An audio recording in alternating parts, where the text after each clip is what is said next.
자, 계속해서 글로벌 증시 확인해 보도록 하겠습니다. 중국 시장을 좀 저희가 눈여겨봐야 할 것 같습니다. 오늘 무려 5% 넘게 빠지고 있는 상황입니다. 1961포인트고요. 하루짜리 중국의 금리, 1일 금리라고 하죠. 최단기 금리 때 13.91%까지 올랐고요. 일주일짜리 금리는 현재 10%를 넘어서 있는 상황입니다. 중국 금융시장이 그야말로 요동을 치고 있고 최악의 신용경색이 유동성 경색이 이뤄지고 있는 중국 시장입니다. BS투자증권 투자전략부 박상규 선임연구원과 연결해서 자세한 이야기 나눠보도록 하죠. 안녕하십니까? 예, 안녕하십니까? 네, 아시아 증시 전반적인 상황 좀 점검을 부탁드립니다. 네, 먼저 일본 니케이 지수는 직전 거래일 대비 1.3% 하락한 13,063엔으로 마감했습니다. 오전 중 엔달러 환율 상승으로 수출주 중심으로 1% 이상 상승하기도 했던 일본 증시는 이후 오후 들어서 차익 매물로 하락 마감했습니다.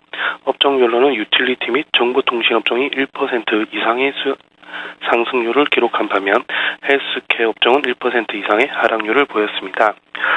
중국 증시는 한국 시간 오후 3시를 기준으로 해서 직전 거래일 대비 4.8% 하락한 1972포인트를 기록하며 4거래일째 하락 흐름을 이어가고 있는데요. 아까 말씀하신 것처럼 신용경색 우려 영향으로 보입니다. 지난 2주간 중국은행 간 단기 거래금리가 급등함에 따라 금융권 불안감이 높아졌는데요. 5월 중 2% 초반에서 3% 중반 레벨에서 등락을 보인 은행 간 단기 거래금리는 5일물 기준으로 금일 8% 이상 급등했습니다. 미국 QE3 축소 종료 우려와 중국 경기 둔화 우려를 반영한 데 따른 결과로 보이고요. 특히 이와 관련해서 지난 23일 런민은행이 신중한 통화 정책을 펼치겠다고 발언한 것도 시장의 실망감을 준 게 아닌가 이렇게 보고 있습니다. 업종별로는 이 같은 영향을 반영하면서 금융업종의 수익률이 5% 이상의 큰 폭 하락률을 보이는 등 대부분의 업종이 하락하고 있습니다. 중국 증시까지 자세하게 점검을 해봤고요. 앞으로 우리 곁에 시장이라고 볼 수 있는 중국 시장 하락폭이 오늘 컸던 만큼 이번 주에 좀 체크를 여러분께서 자세히 해보셔야 할 것 같습니다. 뉴욕으로 가보도록 하죠. 이 모든 금융시장의 요동의 근원 버냉키 의장의 입에서 시작이 됐고 근원지가 바로 미국인데 뉴욕 증시는 지난주 금요일을 반등하면서 마무리가 됐습니다. 특히 다우지수가요. 앞으로 어떻게 전망하시나요? 일단 금일 미국 증시는 이제 양적 완화 축소 우려 영향에서 크게 벗어나지 못한 흐름을 보일 걸로 보이는데요. 금일 런던에서 미국 통화 정책을 주제로 댈러스 연방준비은행 총재의 발언이 예정되어 있습니다. 댈러스 연은 총재의 경우 최근 채권 매입 속도를 늦춰야 된다고 발언한 만큼 아무래도 오늘 증시도 이제 조금 부담 요인으로 작용하지 않겠나 그렇게 보고 있습니다.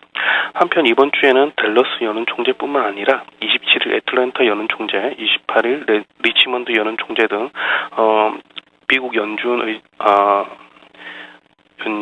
위원들의 이제 발언이 쭉 예정이 되어 있는데요. 관련해서 이제 QE3 축소 혹은 종료에 대한 우려는 지속될 것으로 보고 있습니다. 이번 주 추가적으로 관심 가질 부분은 27일, 28일 예정된 EU 정상회담인데요. 은행 동맹 점검 및 성장과 일자리 관련 논의 그리고 역내 주요국들의 긴축 완화 여부를 확정할 것으로 보입니다. 아무래도 미국 쪽은 약간 좋지 않은 요인으로 작용할 수 있겠지만 EU 정상회담의 재료는 조금 긍정적인 요인으로 볼 수 있지 않나 이렇게 보고 있습니다. 이상입니다. 네, 글로벌 증시의 전망까지 들어봤습니다. BS투자증권 박상규 연구원과 함께했습니다. 고맙습니다. 네.